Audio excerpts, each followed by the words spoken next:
Приветствую всех на моем канале Петельки из Амстердама. Все о вязании для начинающих и опытных рукодельниц. Сегодня мы начнем с вами вязать еще один джемпер, уже третий джемпер для девочки. Почему третий? Для тех, кто следит за моим каналом, знает, что у меня сейчас идет вот такая большая работа. Я должна связать 3 вещи для 3 внучек, которые приезжают ко мне в гости. И вот это вот третья вещь, которую я уже связала. Кому нравится, может со мной продолжить ее. Немножко напомню, значит, первая вещь у меня была вот такая. Вспоминаете, да, мы вязали вот такое худи трехцветная. Это для девочки, она более спортивная у меня такая. Это вторая вещь была такой жакетик в стиле Коко Шанель. Это для младшенькой. Она такая более... Да, она такая более женственная, она любит такие вот всякие вещи, да. И вот сейчас мы начнем с вами вязать вот этот третий джемпер. Он по просьбе моей, это для старшей внучки, ей уже 12 лет, и она просила меня только больше оверсайз, чтобы он был свободный, и вот поэтому я решила вязать регланом сверху. Просто по прямой, он вяжется прямой, здесь никаких сложностей, рукава тоже все прямые, внизу только я немножко их присобрала, не совсем плотно, но чуть-чуть я их присобрала. Значит, вязала я, видите, все мои проекты, они многоцветные. У меня было, я себе поставила такую задачу, мне хотелось немножко подчистить мои склады, и поэтому я пыталась найти модели, которую можно вязать из той пряжи, которая у меня в наличии. И вот поэтому я так делаю. И первый джемпер у меня такой полосатый, многоцветный, и второй вот этот жакетик двухцветный у меня, и вот этот джемпер, он у меня тоже многоцветный. Но здесь у меня была немножко другая задача, потому что у меня был вот этот мохер с пайетками, который купила внучка сама. И она очень просила, чтобы я его использовала при вязании. Но так как было всего 3 моточка, 150 грамм всего, естественно, целый джемпер мне не хватало. И я решила вот как бы так сделать. Вот здесь тоже, вот это рыже-оранжевое, это тоже мохер. И делала различные вставки. Ну, тут для тех, кто хочет вязать со мной вот этот джемпер, это идет регланом сверху, и я покажу, как вяжется такое изделие с минимум расчетов. Справится любой. Мы не будем делать сверху росток, ну, классический росток, он немножко сложный, да. Я покажу, как сделать азиатский росток, он делается очень легко. И вы, если хотите вязать одноцветную модель, вы просто вяжете одним цветом, лицевой гладью, и тут по желанию просто вставляете ряд изнаночными петлями. Все, больше здесь никаких сложностей. Причем вот эти изнаночные ряды вы можете вставлять пошире, поуже, еще пошире, в любом порядке, как вам нравится. Это уже ваш эксперимент. Можете вязать просто лицевой гладью. Это на ваше усмотрение. Вот поэтому мы сегодня начнем вот этот мастер-проект. Он будет не очень длинный, потому что здесь, в принципе, основное это вязание по кругу вяжете. Я расскажу, как набрать петли, как сделать регланную линию, как сделать росток. Ну и, в принципе, ничего сложного нету. Ушел у меня на этот джемпер, как я сказала, у меня было 3 мотка мохера одного, 3 мотка мохера другого. Это 300 грамм. Плюс вот эти всякие добавки. Я не знаю, сколько здесь примерно, ну... Я не думаю, что больше 50 грамм. В общем, условно 350 грамм, 400 грамм на вот такой джемпер на девочку 12 лет.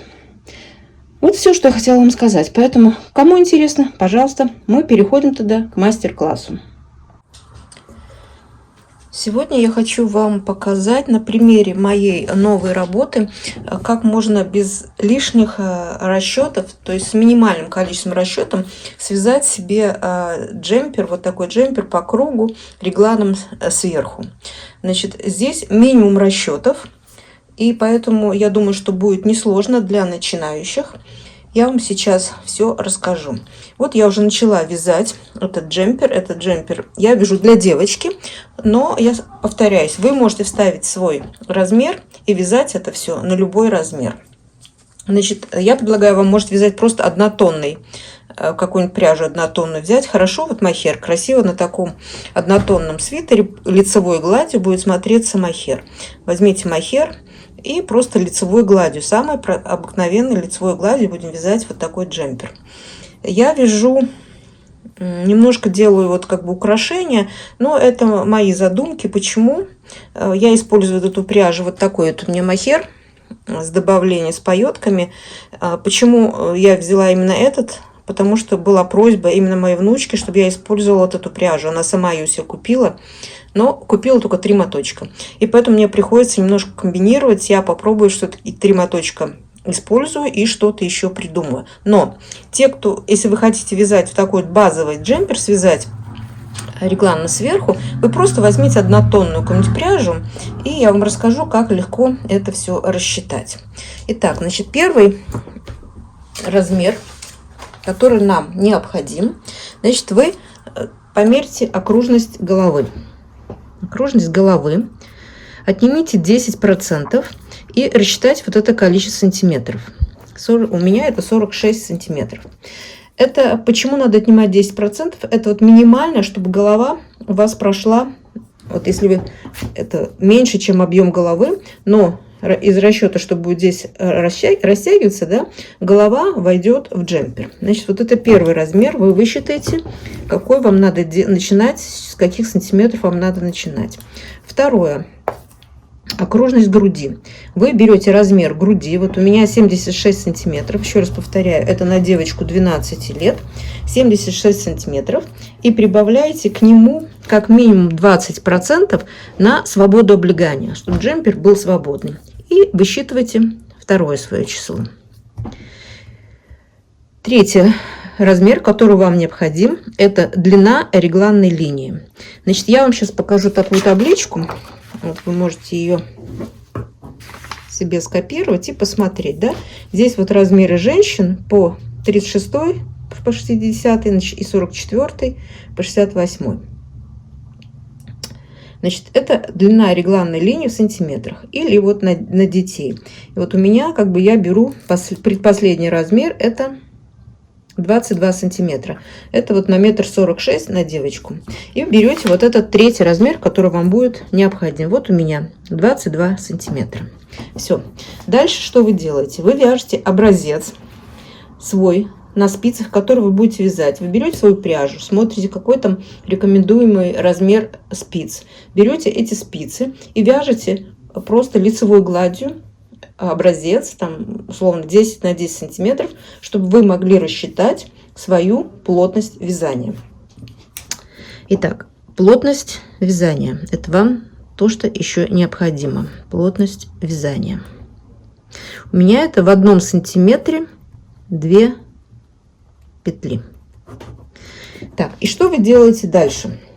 Дальше вы берете, набираете на круговых спицах свое количество петель, которое вам необходимо, вот чтобы ваша голова вошла. Значит, у меня, условно, как я рассчитывала, 46,8. Я умножаю на 2. У меня получается 93,6. Я округляю до 94 петель. Вот, чтобы начать вязание, вы берете на круговые спицы, набираете самым обыкновенным способом свое количество петель плюс 1 петлю для замыкания вязания в круг. Вот вы набрали петли, замкнули и вяжете. Вот я вязала лицевой, просто лицевой гладью 8 рядов. Вот набрала и по кругу провязала 8 рядов. И вот эта лицевая гладь, она вот так вот закручивается, и получается вот красивое оформление горловины. Значит, первый этап вы взяли, провязали вот такую горловинку. Дальше, следующий этап. Вам надо ваше количество петель. Вот вы рисуете круг. Вот у вас свое количество петель здесь. Вводите, да? И вам надо разделить петли на рукава и спинку и перед. Значит, вот это количество петель 94 вы делите на 3. И у вас получается там 31, 31 и 30, или так скажем, 32, 32 и 30. Можете так разделить, да? И вот эти 32 это идет на спинку, вторые 32 на перед, а вот эти 30 делите пополам, и идут они на рукава. Значит, здесь 15 и здесь 15. Вот вы также разделите, вот эти 30 делите на 2, это идет рукава. Значит, вы теперь также делите на рисунке, пока делите свое количество петель. Потом, вот здесь вот от рукавов отнимите еще 10%. Ну, здесь 1,5 получается, ну, еще минус 2 петли. Здесь у вас останется 13. И вот эти 2 петли прибавьте сюда. Здесь будет 34. От этого рукава тоже отнимите 10%. Это будет 13 петель. И прибавьте эти 2 петельки сюда. Здесь будет 34 петли. Все. Это все наши расчеты. Теперь, после того, как вы связали горловинку, вы связали по кругу горловинку, вы начинаете начало ряда у вас со спинки. Вы должны повесить маркеры. Вот как вы рассчитали, вот так и повесите 4 маркера. 1, 2, 3, 4 маркера. Вот они у меня здесь еще висят. Вот видите, я уже вяжу далеко, провязала. Вот эти 4 маркера. Значит, вы вешаете 4 маркера и будем вязать по кругу, начиная отсюда, просто по кругу. И в каждом нечетном ряду в регланной линии вы добавляете одну петлю до регланной линии, вторую петлю после регланной линии. И так в 4 местах. Как я вязала регланную линию, я вам сейчас покажу. Мне кажется, это очень интересная регланная линия, которая хорошо смотрится на лицевой глади. Вот смотрите. Вот я просто на образце покажу. Вот я провязала образец. Это у меня посередине маркер, который отмечает регланную линию. Сейчас я вернусь немножко назад.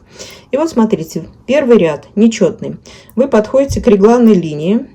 У вас остается 2 петельки до регланной линии. Вот эти 2 петли вы справа от маркера провязываете 2 вместе с наклоном вправо, делаете накид и провязываете еще раз 2 вместе с наклоном вправо.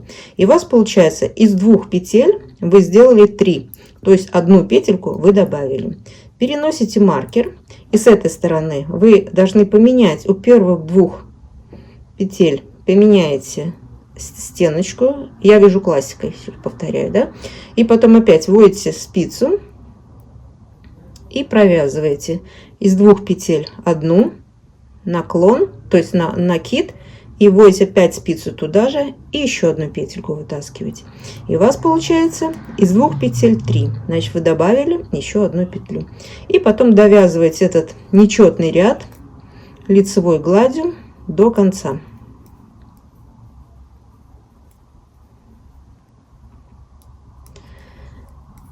Так как вы вяжете по кругу, значит, второй ряд нечет, то есть четный у вас будет тоже лицевой, но в четном ряду вы добавлять ничего не будете. Вы провязываете все лицевыми. Все вот эти, и здесь вот эти петельки, которые мы делали, все провязывается лицевыми. В третьем ряду нечетным опять делайте то же самое. Вы вяжете до маркера, не доходя 2 петельки, и опять их провязываете сначала с наклоном вправо 2, накид, и еще раз туда же вводите спицу, а после маркера 2 петельки с наклоном влево, то есть поменяйте стеночку и опять 2 вместе, накид, не сбрасывая со спицы, еще раз их провязывайте, и у вас будет получаться вот такая вот красивая регланная линия, которая очень хорошо смотрится на лицевой глади и будет как бы украшать ваше изделие. Вот это как бы все основные расчеты. Значит, вы теперь берете все это, сделали и вяжете. Вот я уже провязала свой джемпер на нужную мне длину регланной линии. Вот у меня здесь регланная линия, по моим расчетам, должна быть, я не вижу, 22 сантиметра. Вот она у меня, вот мои, видите, 22 сантиметра. Значит, мне уже хватает моей длины регланной линии. Следующее, вот вы дошли до этого места, и теперь мы будем вязать азиатский росток, потому что мы не вязали здесь росток, а спинка должна быть чуть-чуть длиннее, чем перед. Это логично, чтобы изделие хорошо легло. И что мы для этого делаем? Вот я опять возвращаюсь в свое. Вот у меня начало ряда. Значит, начало ряда получается между спинкой и рукавом, да, вот как раз посерединке регланной линии. Это у меня начало ряда. И, значит, что я делаю? Вот сейчас у меня спинки, то есть петельки спинки, вот они, от маркера до маркера, это спинка.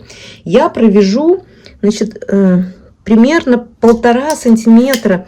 Вот для девочки этого будет достаточно. Скажем, 1, 2, 3, 4 ряда я провяжу только спинку. Значит, я буду вязать нечетный ряд лицевой. Здесь развернусь.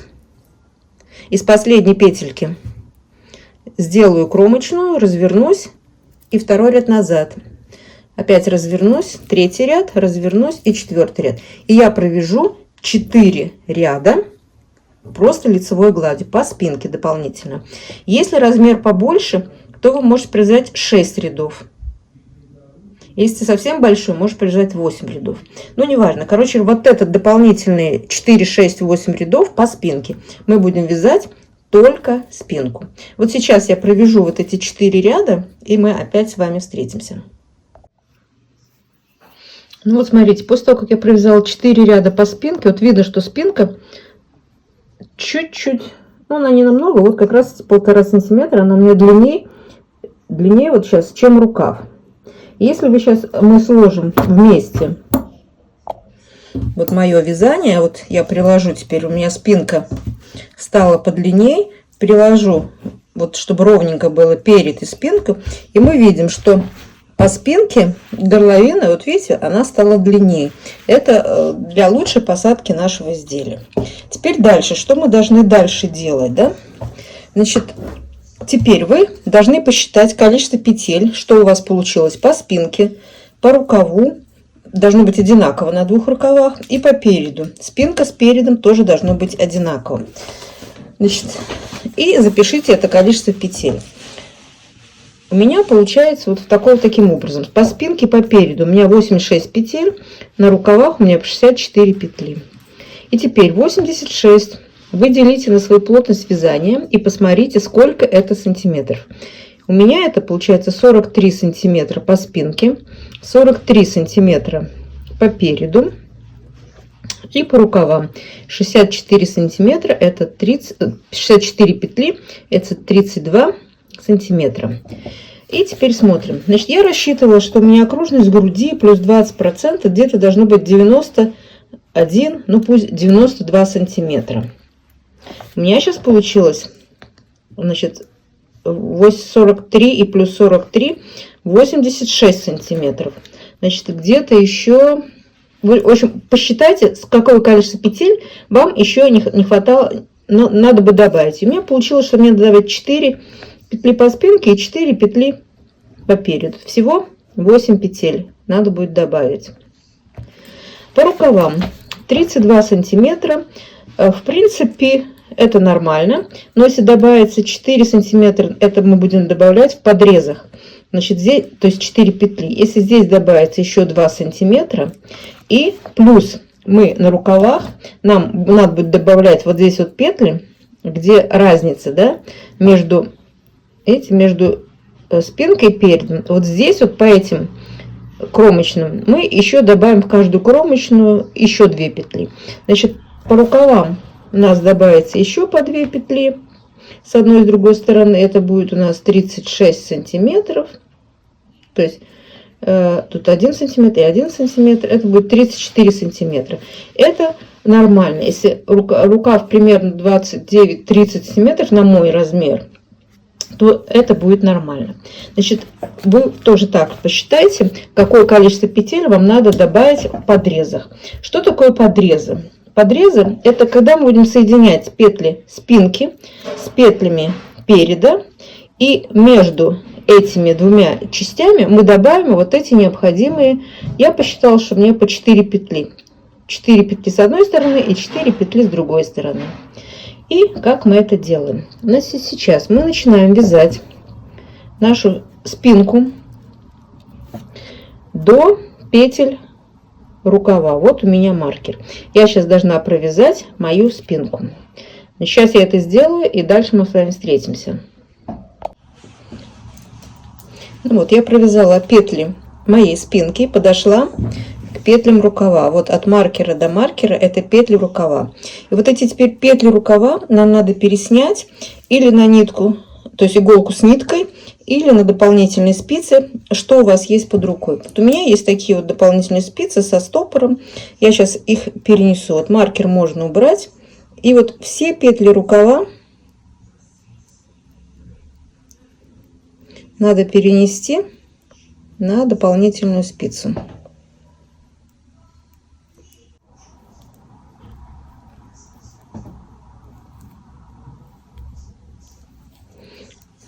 Вот я подхожу к петлям, то есть к маркеру, который граничит петли, разграничает петли рукава, и уже перед идет, да. Вот эти петли я пересняла. У меня возможность есть, я сейчас спицу откручу и одену стопор. У меня теперь вот эти петли рукава, они будут на отдельной леске. Теперь что мы делаем дальше? Вот мы теперь соединяем вместе.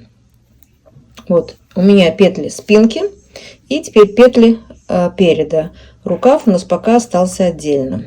И так как я договорилась, то есть посчитала, что мне надо на подрезы добавить 4 петли, я вот их и сейчас и добавляю. Вот посмотрите. 1, 2. Просто такие вот накидываете петли. 3, 4. Это дополнительные петли, которые у нас между петлями спинки и переда. И дальше продолжаю вязать опять по кругу. Это уже теперь у меня петли переда. И я их опять вяжу просто по прямой до следующего рукава.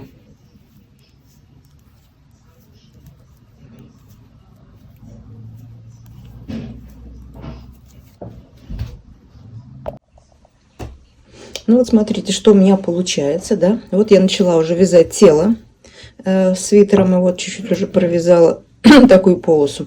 И я начала немножко вне очереди вязать рукав, но это просто потому, что мне надо равномерно распределить свои нитки. Вот у меня остался вот такой моточек, мне надо вот здесь еще довязать рукав и еще полоску вот здесь по переду, то есть по телу пустить, чтобы я знала, и потом буду уже что-то комбинировать. Поэтому вы сейчас посмотрите, как мы набираем петли на рукава. Можете это просто посмотреть для информации. Потом, когда вы закончите, мы вместе закончим вот это тело, я покажу, как потом дальше мы будем заканчивать рукава. Сейчас я покажу только, как набрать петли. Вот видите, как набрать петли по рукаву и начинать вязать. Потому что рукав мы будем вязать, то есть я буду вязать просто прямой, а внизу мы немножко его присоберем и свяжем вот такой же ранти, да? Значит, что мы сейчас делаем? То есть я буду делать, а вы смотрите, если хотите просто смотреть. Или, значит, я вернула мои петли на спицы, которыми я буду вязать. Вот так. Посерединке у меня леска. И теперь мы смотрим, с какой стороны у нас спинка. Вот спинка у меня с этой стороны, там, где мы с вами вязали росток. Нет, неправильно сказала. Спинка у меня с этой стороны. Вот росток. Вот эти 4 ряда, на которые спинка у меня немножко длиннее. И что мы сейчас будем делать? Значит, с этой стороны я наберу одну петельку вот здесь между регланной линией, просто для того, чтобы не было здесь никакой дырочки. Вот этой же спицей просто ее, ну, в любом порядке, просто одну петлю здесь наберу. Потом у нас было с вами, у меня было 4 петли, мы набирали на подрез.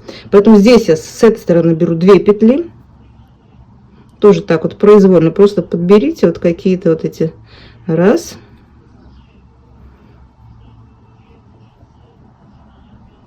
2. Вот у меня 2 петли. А с этой стороны мы сделаем по-другому. Мы здесь тоже наберем сначала, это там, где у нас был подрез, одну петельку мы наберем вот здесь, где у нас регланная линия. Потом там, где мы делали подрез, 4 ряда, поэтому я здесь наберу 2 петли. Вот кромочная, 1 кромочная и 2 кромочная. Значит, мы здесь набрали 1 петлю и 2 подреза, 3. Здесь мы набрали 1 и 2 на ростке, 3. И еще 2 также наберем здесь по подрезу. Раз. И 2. Вот, все, мы набрали наши петли. Теперь это у меня вот здесь начало ряда. Я вешаю маркер и продолжаю вязать наш рукав просто по прямой. Если вы вяжете лицевой гладь, значит у вас лицевая гладь. Если вы решили какой-то рисунок, значит вы делаете своим рисунком. Я буду делать, мне сейчас надо вязать один ряд изнаночными. Вот я вяжу все эти петельки, которые мы подобрали, провязываю изнаночными. Итак, вяжите свой рукав на ту длину, которая вам необходима. Значит, я сейчас продолжу свой рукав, немножко разделю вот эту ниточку, и когда я определюсь, продолжу вязать тело изделия, довяжу его до конца, и потом мы с вами встретимся, я покажу, как мы будем низ делать. Вот я проделала большую работу, я довязала тело изделия полностью, да, вот этого джемпера. И у меня получилось по спинке, ну, 55 сантиметров, да. Просьба была такой вот широкий джемпер, не сужать внизу ничего, не делать никакой резинки. Поэтому низ я закрыла так же, как мы начинали делать вот с вами воротник, да, таким вот валиком. Вот смотрите. Сейчас немножко еще это подкручивается, но после ВТО все ляжет ровненько. Значит, вы закончили вязать свое изделие на нужную вам длину. Если вы хотите делать так же, как я, то, значит, вы провязываете один ряд изнаночный, еще ряд изнаночный, ряд лицевой, ряд изнаночный, и потом вяжете 8 рядов своего валика, который у вас вот будет вот так вот заворачиваться, да. Для чего вот эти 2 изнаночных ряда? Ну, немножко, чтобы притормозить, чтобы валик не крутился вот так вот полностью, да. Он сейчас все равно немножко закручивается, но вот эту часть после ВТО я ее немножко припарю, и она будет лежать ровненько, а валик останется у меня вот в таком виде. Значит, кто не хочет делать вот такое закрытие изделия, вот можно вязать как вам нужно, и потом все немножко сократить петли, делать резинку 1 на 1 и просто закрыть, да? Это на ваше усмотрение. Значит, теперь мы продолжаем вязать рукава. Я вам уже показывала, как я набирала петли на рукава в середине видео. Вот один рукав я уже закончила. Вот, посмотрите, что у меня получается. Таким же образом, да? Как я делала рукав, я вам сейчас покажу.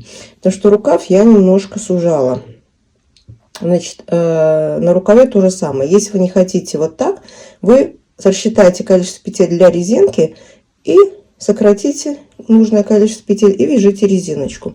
Я делала опять не очень узкий рукав, но и в то же время не оставила вот таким широким. Я его чуть-чуть сократила.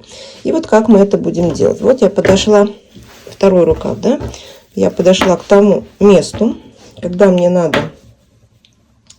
провязала, и теперь мне надо рукав закрывать, заканчивать вязать рукав. И теперь мне остался еще один ряд вязать до того места, как я буду закрывать, то есть вязать этот ролик. И что я делала? Я закрыла 1/3 петель. Вот в лицевом ряду, вот вы вяжете тоже лицевой, вот у меня лицевой ряд последний остался. И в этом последнем ряду я сокращаю 1/3 петель. И как это делается? Я провязываю, вот посмотрите, 2 вместе, потом 1, 2 вместе, потом 1. То есть вы из 3 петель делаете 2. Таким образом закрывается 1/3. Так вот довязываете до конца ряда. И сокращается у вас 1/3 петель. И потом вы делаете то же самое, как я делала по низу, да. Вот смотрите, вот здесь перед изнаночным рядом я провязала вот этот лицевой, где я закрыла, то есть сократила необходимое количество петель. Дальше я вяжу опять один изнаночный ряд, лицевой, изнаночный. И после этого я вяжу 8 рядов вот этого моего валика или рулика, как хотите. И закрываю петли самым обыкновенным способом. И вот у меня получается вот такой вот рукавчик. Значит, про рукав я вам тоже раньше говорила. Кто хочет, вяжет со мной прямой рукав. Кто не хочет, может делать постепенное сокращение. Здесь, как хотите, в этом модели можно делать на все на ваше усмотрение. Да? Значит, цель моего видео в данном случае была показать вам, как легко связать регланом сверху изделие без лишних расчетов, то есть с минимальным количеством расчетов. И я думаю, что у меня это получилось. Значит, сейчас я довяжу свой рукав. Значит, запрячу все ниточки внизу, которые у меня были, и проведу в ВТО. И что у меня получится, вы, скорее всего, уже видели в начале видео. Да? Вот. Поэтому вот как бы все, что я хотела в этом мастер-классе вам показать. На сегодня все. Пока-пока. С вами была Светлана.